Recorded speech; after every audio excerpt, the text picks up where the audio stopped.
Assalamualaikum Habers, bersama kami Bella Syarifah dan Ratu Jesha. Inilah saatnya Speak Up.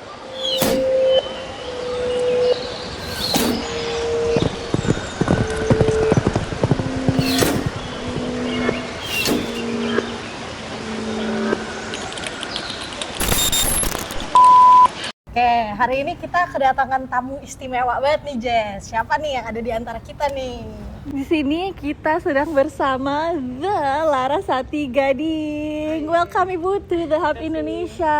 Jadi sebenarnya Ibu Larasati Gading hari ini ada di sini karena lagi ada coaching klinik ya, Bu? Bukan coaching klinik sih, kita dressage klinik aja. Oh, dressage klinik. Ya, kalau coaching klinik itu untuk ngajarin coach. Jadi kadang tuh salah pemahaman ya. Kalau coaching klinik emang untuk ngajarin coach, bukan ini sih. Kalau yang lain klinik, riding klinik biasa aja. Riding klinik, Masya Allah. Jadi Hub Indonesia datengin Ibu Larasati Gading untuk dressage klinik di sini. Iya, jadi kebetulan juga kerjasama dengan Aragon Equestrian, yang biasa saya ada kerjasama dengan Aragon. Jadi kali ini kita di tahap ini untuk pertama kali saya ke sini, juga baru perkenalan dengan tempat ini. Jadi ya saya sih cukup suka surprise gitu memang, karena selama ini kan ya saya baru Februari ini kan pulang ke Indonesia lagi setelah 4 tahun absen gitu, ya, disebabkan oleh COVID dan lain sebagainya. Jadi baru balik ke Indonesia lagi, terus ternyata kok ramai sekali gitu, ada banyak tempat baru gitu, termasuk juga The Hub. Ya bagus tempatnya sih. Kalau sekarang Bu Laras sendiri udah full stay di Indonesia berarti? Enggak, saya full stay di Jerman. Saya basisnya tetap di Jerman. Jadi emang tetap dari tahun 2015 sih udah pindah gitu. Karena sebabnya adalah kualifikasi Olimpik untuk Rio tahun 2016 udah menetap di sana, masih pulang pergi, tapi ya anak-anak juga disekolahkan di Jerman, dan keluarga saya kan memang di Jerman gitu. Jadi istilahnya ya pulang, karena ada rumah di sana juga, jadi tinggal di sana aja. Jadi pulang pergi ke sini. Berarti kalau ke sini emang cuma kalau ada visit dan kalau ada klinik. Iya, untuk sementara karena ada klinik aja. Kalau enggak, sementara saya juga banyak kesibukan di Timur Tengah. Jadi lagi bantu Dressage Group 7 untuk terutama di Arab Saudi untuk bangun dressage di sana juga gitu. Jadi menarik. Jadi banyak ini traveling.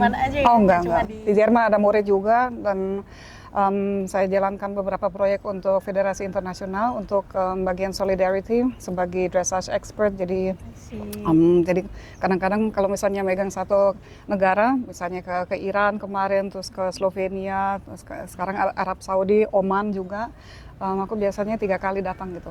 Jadi ada 3 kali semacam course. Sebenarnya kalau di Indonesia kita dulu mengadakan, kalau nggak salah sih tahun 2014, jadi sebagai pelopor gitu, sebagai pilot projectnya di Indonesia dulu gitu. Tapi kan udah 10 tahun nggak ada kegiatan, jadi aku udah keliling ke tempat lain. Sebenarnya berasalnya di Indonesia dulu. Jadi startnya emang di Indonesia? Di Indonesia, kemudian Southeast Asia, jadi negara-negara Asia Tenggara. Sekarang aku lanjutkan ke bagian lain di dunia. Aktif banget ya. Jadi sekarang di beberapa negara gitu ya, bukan cuma Indonesia. Iya benar. Kalau yang dulu memang kita ada 4 negara sih sekaligus gitu. Jadi misalnya satu negara kemudian pindah. Kalau sekarang memang tergantung dikirim kemana sih oleh FEI Solidarity gitu. I see. Karena sekarang Ibu adalah level 3 coach, FEI level 3 coach, dan saya juga coach tutor. Jadi saya yang mengajarkan dan yang kasih coaching course itu yang namanya coaching course gitu, ada coaching clinic, jadi ngajarin coachnya gitu. Ngajarin coachnya, untuk sertifikasi. Untuk ngajarin rider-ridernya atau member-member, berarti sekarang sebutannya riding clinic, it's riding clinic, not coaching clinic. Jadi begitu Habers. Sebenarnya kita penasaran, how did Ibu Larasati Gading go into equestrian?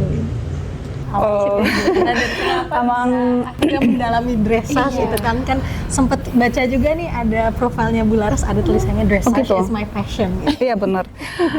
Gimana ya? Awalnya memang di Jerman dulu memang diajarkan dasar-dasarnya gitu. Kemudian saya lebih tertarik dengan olahraga lain, bukan tertarik sih, olahraga keluarga kami adalah main anggar gitu. Jadi ayah saya, ibu saya anggar, kemudian nari juga. Tapi dianggap bagian dari pendidikan yang baik adalah mesti berkuda gitu. Kalau yang cewek mesti ada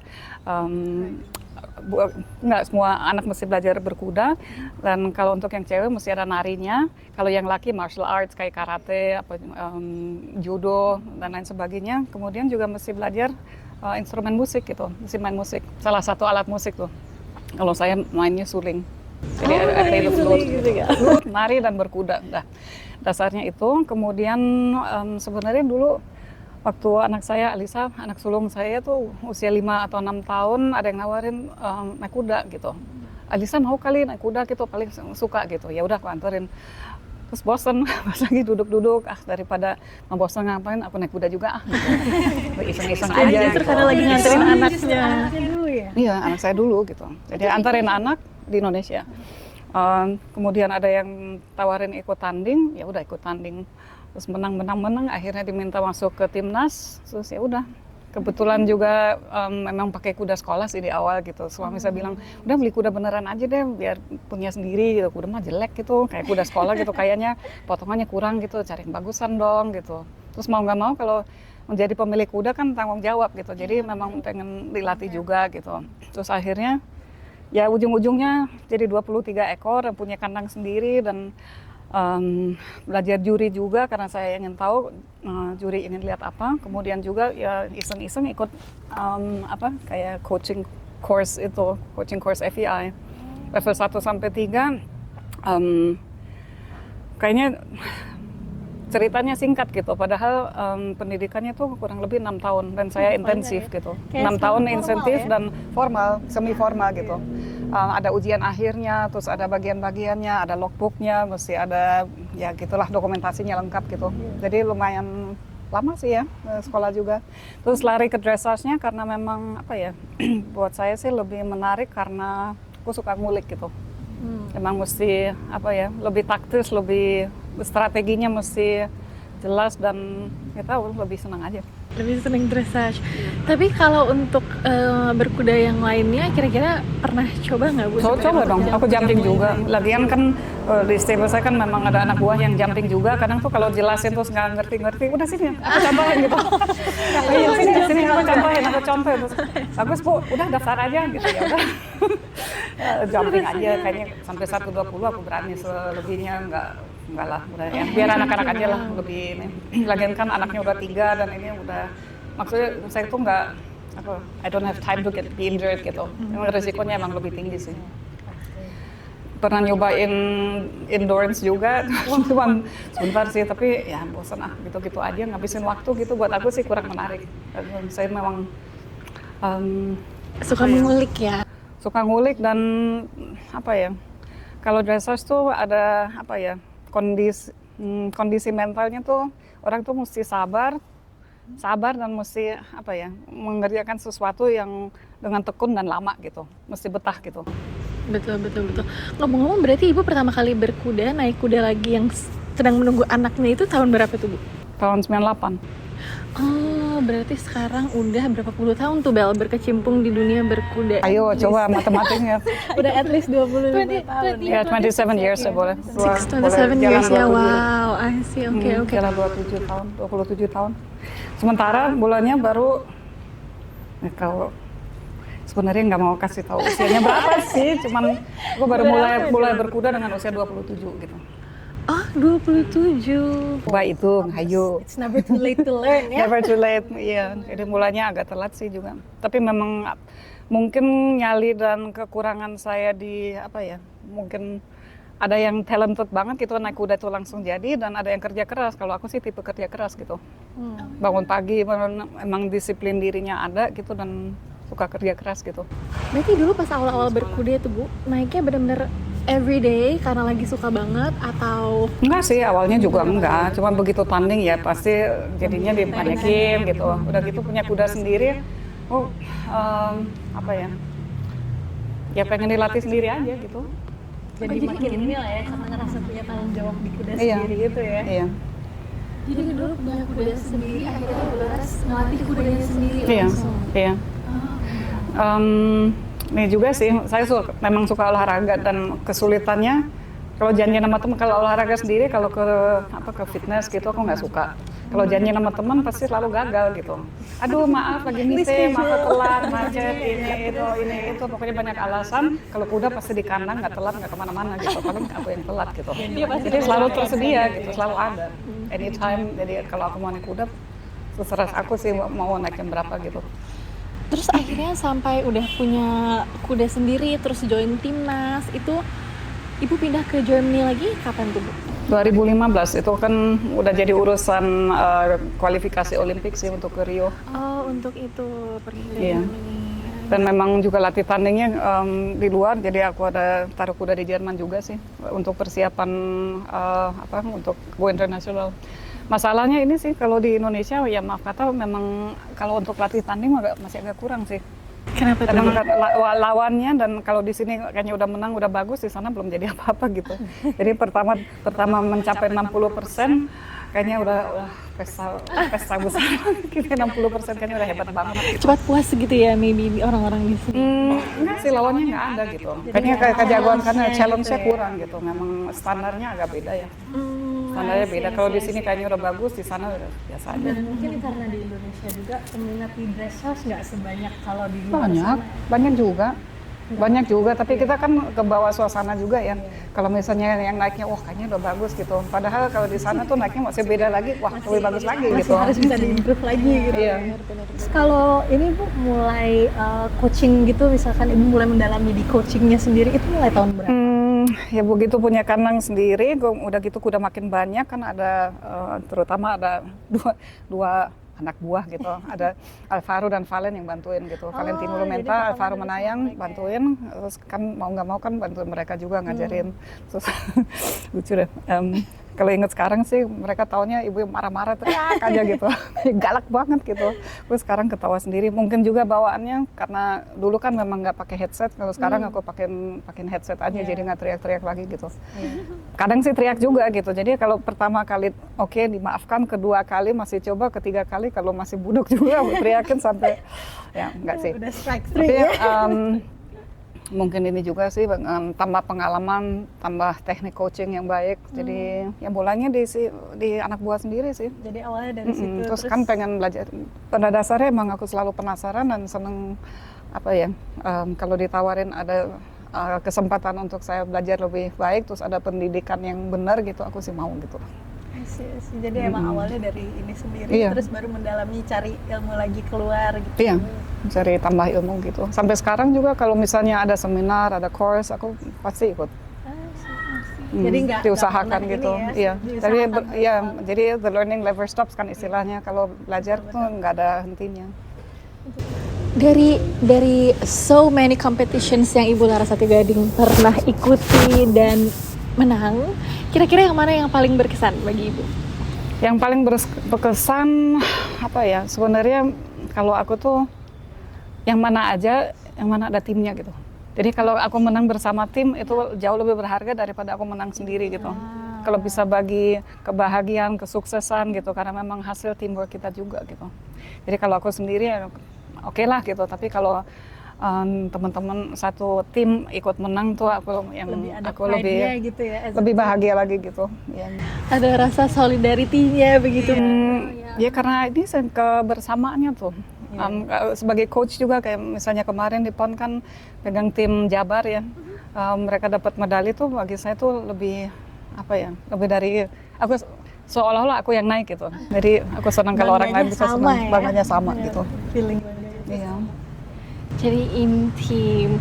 Jadi kalau menang yang tim, yang mana? Which one is your favorite win? Kalau tim SEA Games sih paling ini ya. Mungkin yang di Singapura berkesan. Kemudian kalau kuda sendiri kan ya jelas gitu. Tapi kita juga sempat menang ada SEA Games yang di Myanmar. Ketika itu kan pakai borrowed horse, itu pun menang gitu. Jadi emang kembali kepada skill, bukan karena kudanya aja yang bagus, emang riding skillnya bagus gitu. Dan itu memang berkesan.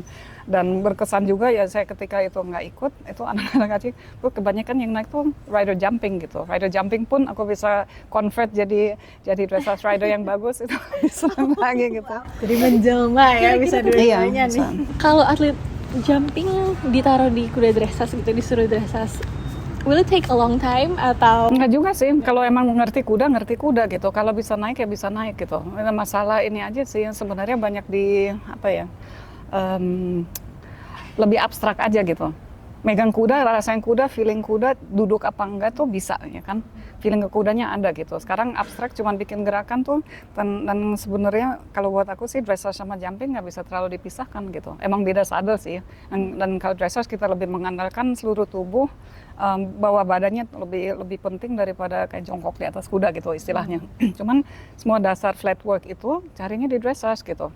Jadi balancing, gerakin kuda, gimnastik kuda, maju mundur, kiri kanan, kiri balik kanan, gas rem itu semuanya dapat di dressage gitu. Jadi nanti kalau keberhasilan di jumping kan juga bukan loncatnya, tapi ngantar kuda ke rintangan itu yang penting gitu. Jadi yang diantaranya yang lebih penting daripada nanti loncatnya. Jadi aku juga kliennya banyak rider jumping sih. Iya, jadi gimnastik ke kudanya dapatnya di dressage gitu. Jadi emang pada dasarnya sebenarnya Sama aja. riding tuh jumping mau dressage semuanya tetap Dasarnya harus di bisa. dressage, dasarnya di tetap dressage gitu. Ya. Jadi emang rider jumping bukan yang sekedar hanya bisa jumping dan ngarahin kudanya ke rintangannya aja kan, mereka juga yang harus. ini juga sih kadang nonton jumping tuh ya Allah berantakan banget, gitu.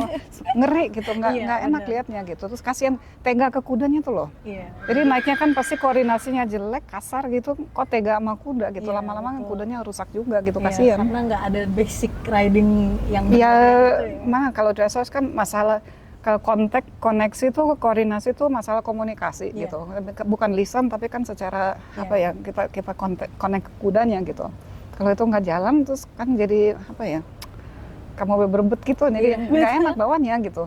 Jadi nggak ada Nggak smooth gitu nggak loh. nyambung antara Iya, rider sama kuda. nggak nyambung, cuman asal ini ya pasti hasilnya juga gitu. Nggak bakal Dan maksimal. dan 200% semua rider jumping yang dressage-nya lumayan rapi atau ikut klinik itu pasti jumpingnya lebih bagus.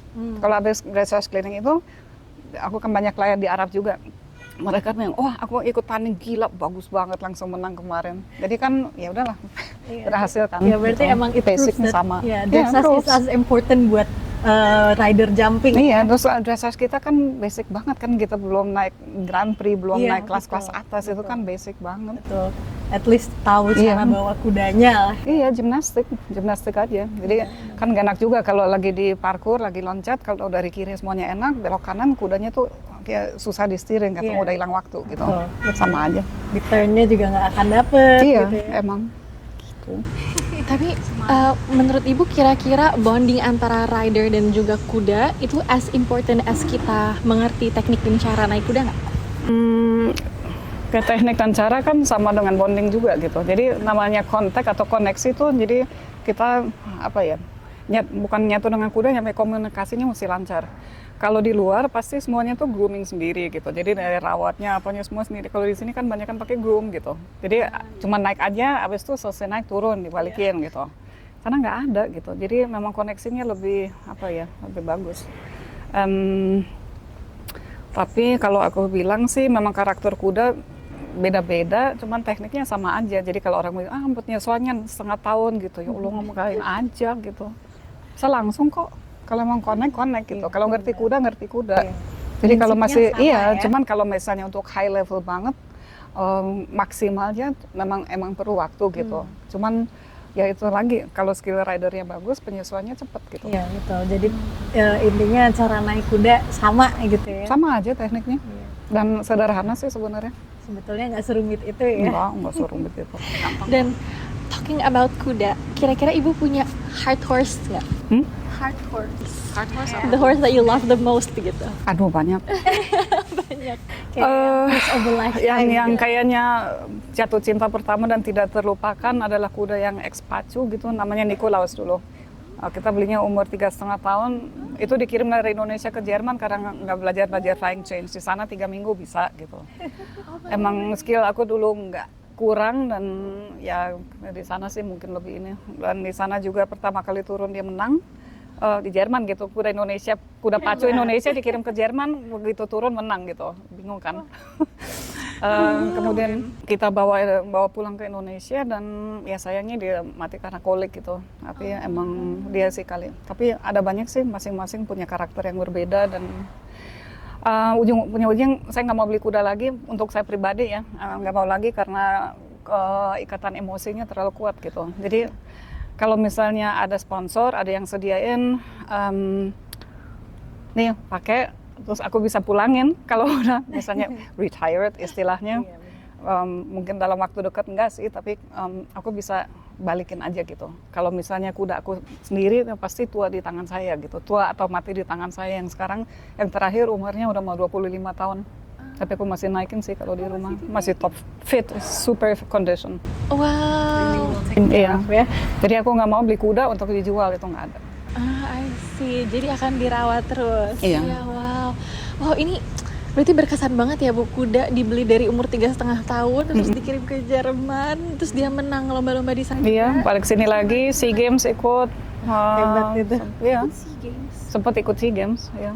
Wow, kuda lokal ikut SEA Games. Tapi 2001 sih udah agak lama ya. Ya, udah lama, itu waktu saya lahir. Gitu. Gitu. Kita masih Kita satu masih. tahun. Iya. Oke. Ini seru banget nih obrolannya nih. Kayaknya waktunya juga sudah habis. Mungkin sebelum kita close nih obrolan serunya, ada nggak kira-kira kata-kata yang mau disampaikan buat rider-rider se-Indonesia, especially yang buat dressage? Kan sekarang kebetulan Apa ya? lagi banyak banget nih Bu rider-rider yang baru bermunculan di pertandingan-pertandingan berkuda gitu. Kira-kira ada nggak yang mau disampaikan, something inspiring for them? Mudah-mudahan dapat coach yang baik. Ya, kuncinya di ini sih pelatih yang baik gitu. Kalau memang latihan sendiri gitu, ya cobalah cari pendidikan sebaik mungkin. Kalau coachnya kurang, mungkin coachnya saya berharap sekali untuk seluruh kegiatan berkuda di Indonesia bahwa ini akan ada coaching klinik terulang gitu untuk ngajarin pelatih supaya bisa menyebarkan ilmu di seluruh Indonesia gitu. Mudah-mudahan ada yang dengerin terus ngadain gitu. Itu aja. Baik, kalau begitu terima kasih banyak Ibu Larasati Gading sudah sama-sama. ya join kita di Speak Hub dan udah riding clinic juga di The Hub Indonesia. Thank you so much. Aku Ratu Jesya dan Bella Syarifah. Pamit undur diri. Yo. Assalamualaikum. Waalaikumsalam.